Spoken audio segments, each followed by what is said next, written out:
ओम शांति।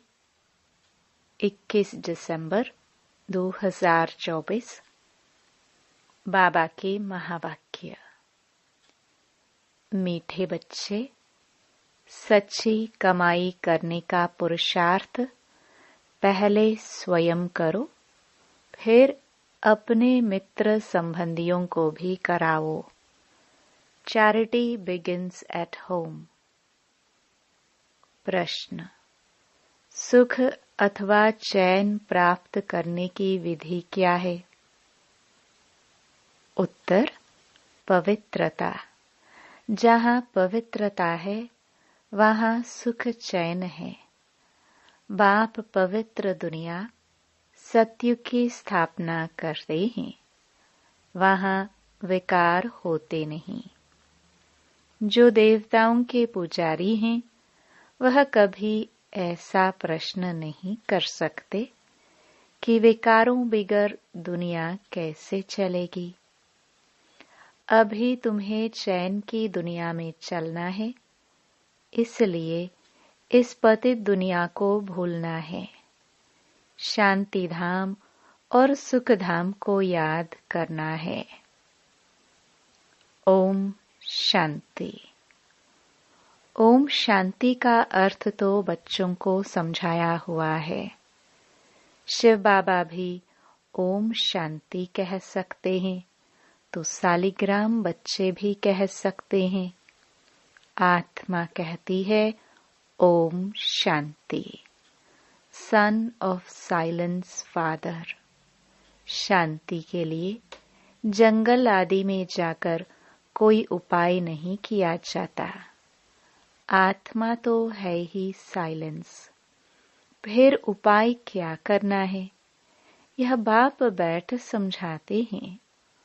उस बाप को ही कहते हैं कि वहां ले चल जहां सुख चैन पावे। चैन अथवा सुख सभी मनुष्य चाहते हैं, परंतु सुख और शांति के पहले तो चाहिए पवित्रता। पवित्रता को पावन, अपवित्रता को पतित कहा जाता है। पतित दुनिया वाले पुकारते रहते हैं कि आकर हमको पावन दुनिया में ले चलो। वह है ही पतित दुनिया से लिबरेट कर पावन दुनिया में ले चलने वाला। सतयुग में है पवित्रता, कलयुग में है अपवित्रता। वह वाइसलेस वर्ल्ड, यह विशियस वर्ल्ड। यह तो बच्चे जानते हैं, दुनिया वृद्धि को पाती रहती है।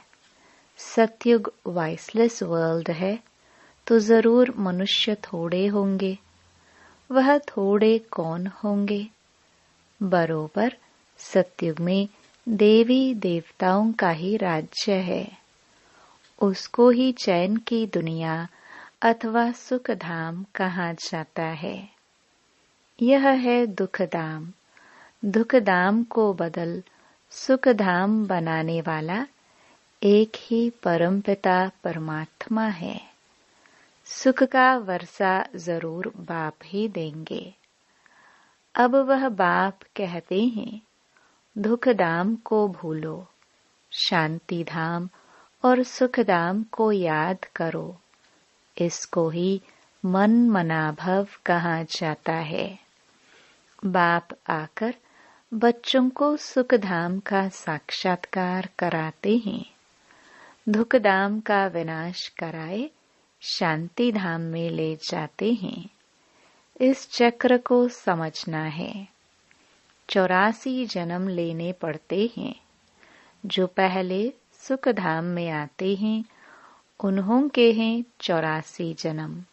सिर्फ इतनी बातें याद करने से भी बच्चे सुख धाम के मालिक बन सकते हैं। बाप कहते हैं, बच्चे शांति धाम को याद करो और फिर वर्षे को अर्थात सुख धाम को याद करो। पहले पहले तुम शांति धाम में जाते हो तो अपने को शांति धाम ब्रह्मांड का मालिक समझो। चलते फिरते अपने को वहां के वासी समझेंगे तो यह दुनिया भूलती जाएगी। सतयुग है सुख धाम, परंतु सभी तो सतयुग में आ नहीं सकते। यह बातें समझेंगे ही वह जो देवताओं के पुजारी हैं। यह है सच्ची कमाई जो सच्चा बाप सिखलाते हैं। बाकी सभी हैं झूठी कमाइयां। अविनाशी ज्ञान रत्नों की कमाई ही सच्ची कमाई कही जाती है। बाकी विनाशी धन दौलत वह है झूठी कमाई। द्वापर से लेकर वह झूठी कमाई करते आए हैं। इस अविनाशी सच्ची कमाई की प्रारब्ध सतयुग से शुरू हो त्रेता में पूरी होती है, अर्थात आधा कल्प भोगते हो। फिर बाद में झूठी कमाई शुरू होती है, जिससे अल्पकाल क्षण भंगुर सुख मिलता है। यह अविनाशी ज्ञान रत्न ज्ञान सागर ही देते हैं। सच्ची कमाई सच्चा बाप कराते हैं। भारत सचखंड था, भारत ही अब झूठ खंड बना है, और खंडों को सचखंड झूठ खंड नहीं कहा जाता है। सचखंड बनाने वाला बादशाह ट्रुथ वह है। सच्चा है एक गॉड फादर, बाकी है झूठे फादर। सतयुग में भी सच्चे फादर मिलते हैं, क्योंकि वहाँ झूठ पाप होता नहीं। यह है ही पापात्माओं की दुनिया, वह है पुण्य आत्माओं की दुनिया। तो अब इस छीछी कमाई के लिए कितना पुरुषार्थ करना चाहिए। जिन्होंने कल्प पहले कमाई की है वही करेंगे। पहले खुद सच्ची कमाई कर, फिर पियर और ससुर घर को यही सच्ची कमाई करानी है। Charity begins at home. सर्वव्यापी के ज्ञान वाले भक्ति कर नहीं सकते। जब सभी भगवान के रूप हैं, फिर भक्ति किसकी करते हैं? तो इसी दुबन से निकालने में मेहनत करनी पड़ती है। सन्यासी लोग चैरिटी बिगिंस एट होम क्या करेंगे? पहले तो वह घर बार का समाचार सुनाते ही नहीं है। बोलो क्यों नहीं सुनाते हो? मालूम तो पड़ना चाहिए ना। बतलाने में क्या है? फलाने घर के थे, फिर सन्यास धारण किया। तुमसे पूछे तो तुम झट बतला सकते हो। सन्यासियों के फॉलोअर्स तो बहुत हैं। वह फिर अगर बैठ कहे कि भगवान एक है, तो सभी उनसे पूछेंगे तुमको किसने यह ज्ञान सुनाया? कहे बीके ने, तो सारा उनका धंधा ही खलास हो जाए। ऐसे कौन अपनी इज्जत गवाएगा? फिर कोई खाना भी न दे। इसलिए सन्यासियों के लिए तो बहुत मुश्किल है। पहले तो अपने मित्र संबंधियों आदि को ज्ञान दे, सच्ची कमाई करानी पड़े, जिससे वे 21 जन्म सुख पावे। बात है बहुत सहज, परंतु ड्रामा में इतने शास्त्र मंदिर आदि बनने की भी नोंद है। पतित दुनिया में रहने वाले कहते हैं अब पावन दुनिया में ले चलो। सत्य को 5000 वर्ष हुए। उन्होंने तो कलयुग की आयु ही लाखों वर्ष कह दी है। तो फिर मनुष्य कैसे समझे कि सुखधाम कहाँ है, कब होगा? वह तो कहते ही महाप्रलय होती है, तब फिर सतयुग होता है। पहले पहले श्री कृष्ण अंगूठा चूसता सागर में पीपल के पत्ते पर आता है। अब कहाँ की बात कहाँ ले गए हैं। अब बाप कहते हैं, ब्रह्मा द्वारा मैं सभी वेदों शास्त्रों का सार सुनाता हूँ। इसलिए विष्णु की नाभि कमल से ब्रह्मा दिखाते हैं और फिर हाथ में शास्त्र दे दिए हैं। अब ब्रह्मा तो जरूर यहाँ होगा। सूक्ष्म वतन में तो शास्त्र नहीं होंगे ना। ब्रह्मा यहाँ होना चाहिए। विष्णु लक्ष्मी नारायण के रूप के भी तो यहाँ होते हैं। ब्रह्मा ही सो विष्णु बनता है, फिर विष्णु सो ब्रह्मा बनता है। अब ब्रह्मा से विष्णु निकलता, वह विष्णु से ब्रह्मा निकलता। यह सब समझने की बातें हैं, परंतु इन बातों को समझेंगे वह जो अच्छी रीति पढ़ेंगे। बाप कहते हैं, जब तक तुम्हारा शरीर छूटे तब तक समझते ही रहेंगे। तुम बिल्कुल ही 100% बेसमझ कंगाल बन पड़े हो। तुम ही समझदार देवी देवता थे, अब फिर से तुम देवी देवता बन रहे हो। मनुष्य तो बना ना सके, तुम सो देवता थे, फिर 84 जन्म लेते लेते एकदम कलाहीन हो गए हो। तुम सुखधाम में बहुत चैन में थे, अब बेचैन हो। तुम 84 जन्मों का हिसाब बता सकते हो। इस्लामी, बौद्धी, सिख, ईसाई, मठ पंथ सब कितना जन्म लेंगे, यह हिसाब निकालना तो सहज है।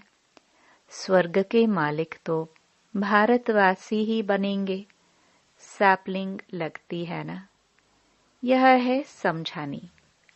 खुद समझ जाए तो फिर पहले पहले अपने माता पिता बहन भाइयों को ज्ञान देना पड़े। गृहस्थ व्यवहार में रहते कमल फूल समान रहना है। फिर चैरिटी बिगिंस एट होम। पियर घर, ससुर घर को नॉलेज सुनानी पड़े। धंधे में भी पहले अपने भाइयों को ही भागीदार बनाते हैं। यहाँ भी ऐसे हैं। गायन भी हैं, कन्या वह जो पियर और ससुर घर का उद्धार करे। अपवित्र उद्धार कर नहीं सकते, तब कौन सी कन्या? यह ब्रह्मा की कन्या, ब्रह्मा कुमारी है ना। यहाँ अधर कन्या, कुंवारी कन्या का मंदिर भी बना हुआ है ना। यहाँ तुम्हारे यादगार बने हुए हैं। हम फिर से आए हैं भारत को स्वर्ग बनाने के लिए। यह दिलवाड़ा मंदिर बिल्कुल एक्यूरेट है। ऊपर में स्वर्ग दिखाया है। स्वर्ग है तो यहाँ ही। राज्यों की तपस्या भी यहाँ ही होती है। जिन्हों का मंदिर है उन्हों को यह जानना तो चाहिए ना। अब अंदर जगत पिता, जगदम्बा, आदिदेव, आदि देवी बैठे हैं। अच्छा, आदिदेव किसका बच्चा है? शिव बाबा का। अधर कुमारी, कुंवारी कन्या सब राजयोग में बैठे हैं। बाप कहते हैं, मन मना भव, तो तुम वैकुंठ के मालिक बनोगे। मुक्ति, जीवन मुक्ति धाम को याद करो। तुम्हारा यह सन्यास है।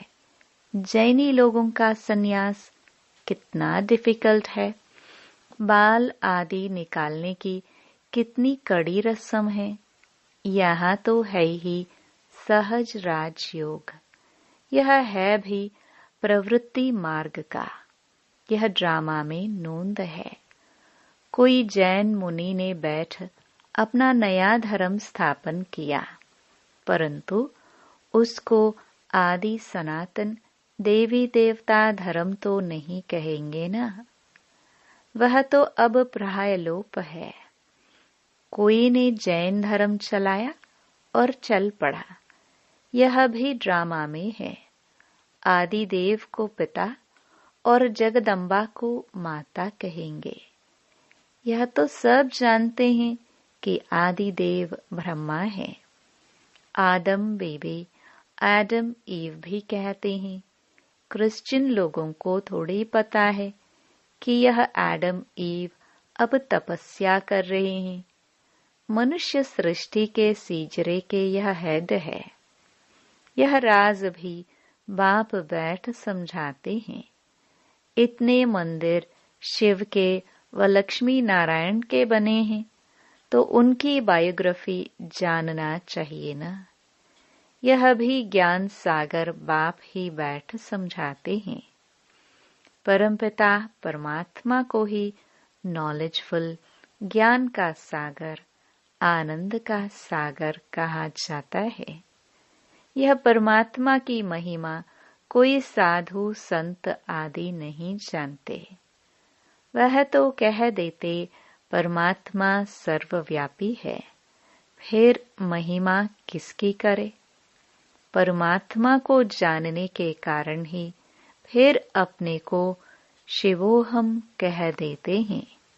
नहीं तो परमात्मा की महिमा कितनी बड़ी है। वह तो मनुष्य सृष्टि का बीज रूप है। मुसलमान लोग भी कहते हैं, हमको खुदा ने पैदा किया तो हम रचना ठहरे। रचना को वर्षा नहीं दे सकते।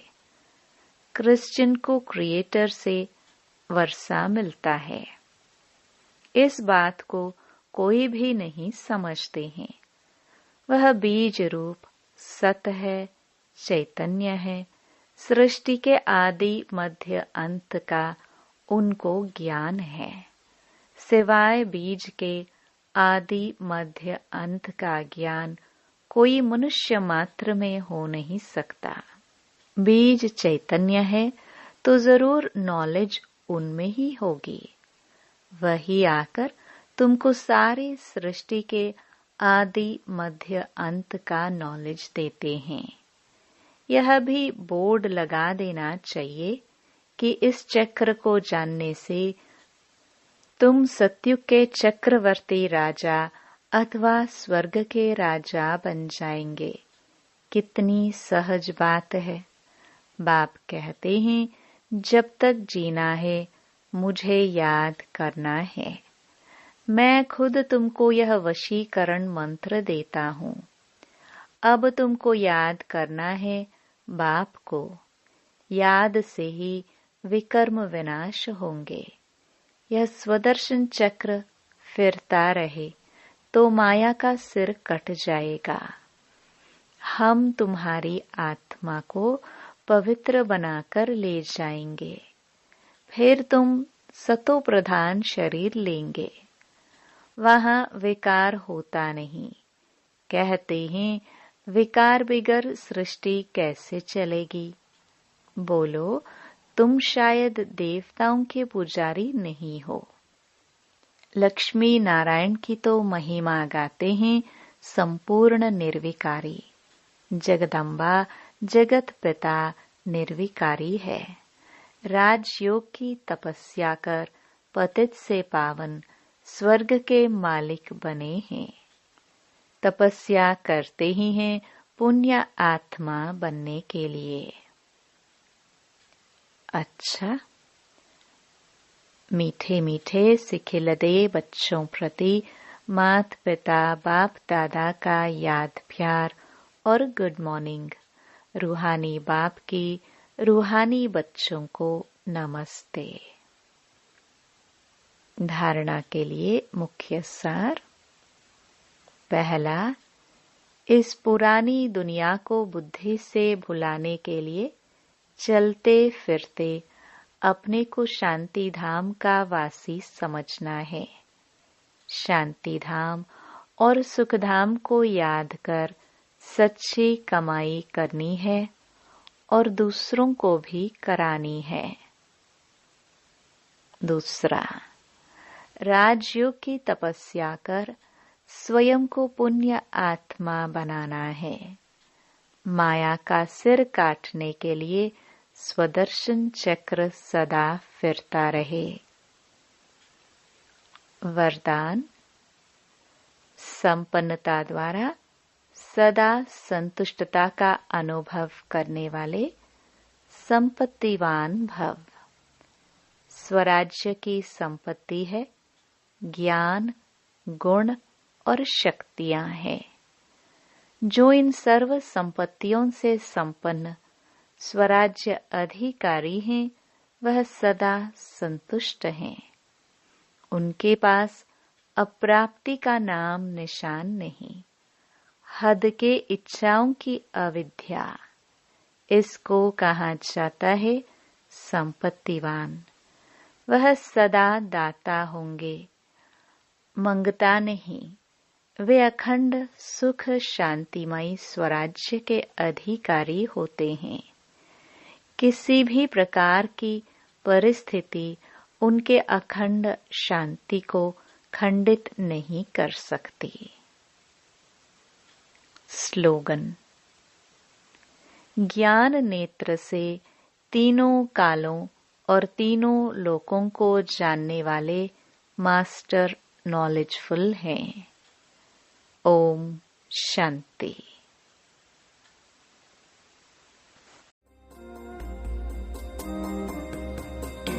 दिल की दुनिया रोशन हो गई बाबा तुम्हारे प्यार से।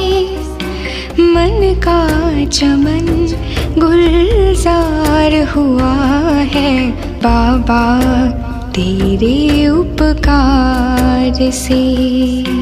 दिल की दुनिया रोशन हो गई बाबा तुम्हारे प्यार से।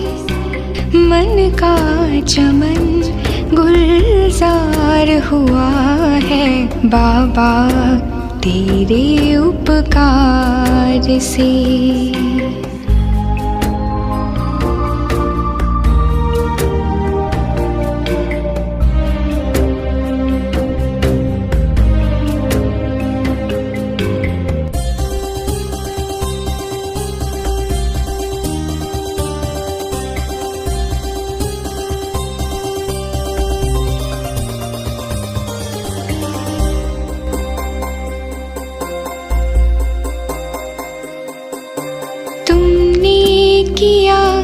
एहसान जो हम पर वो कभी ना भूला हम पाएंगे।